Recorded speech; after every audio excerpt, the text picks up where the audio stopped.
শীত মানেই মেলা, আর সেই মেলা যদি হয় মাছের মেলা।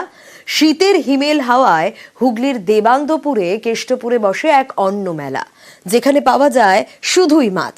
মাঘের শুরুতে 518 বছরের পুরনো মাছের মেলায় মজেছে হুগলিবাসী।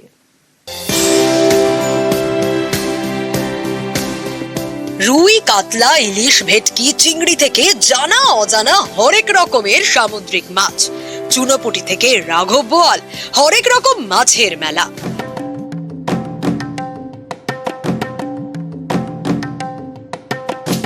বয়স 518 বছর। চৈতন্য মহাপ্রভুর অন্যতম শিষ্য রঘুনাথ দাস গোস্বামীর বাড়িতেই বসে মেলা। মেলা শুরুর দিনের গল্প ঘুরে বেড়ায় হুগলির কেষ্টপুরের বাসিন্দাদের মুখে মুখে। আসলে এটা হচ্ছে শ্রী রঘুনাথ দাস গোস্বামীর শরৎসব মেলা, কিন্তু যেহেতু ঠাকুরবাড়ির পিছনেতে এই মাছের নিয়ে এরা রান্না খাওয়া করে আনন্দ উপভোগ করেছিল, পরবর্তীকালে এটা মাছের মেলা নামে প্রসিদ্ধ হয়েছে।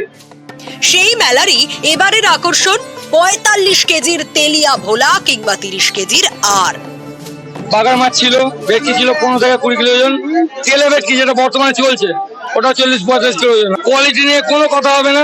কি মাছের চাহিদা বেশি? আর ভেটকি।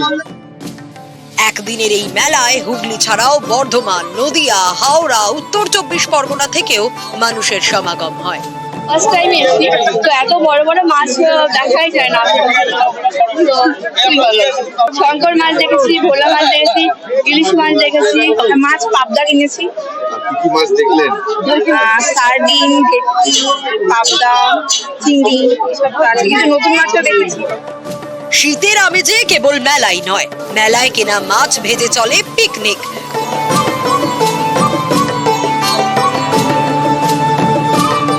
পয়লা মাঘের মাছের মেলা যেন মিলন উৎসব। হুগলি থেকে সোমনাথ ঘোষ, নিউজ 18 বাংলা।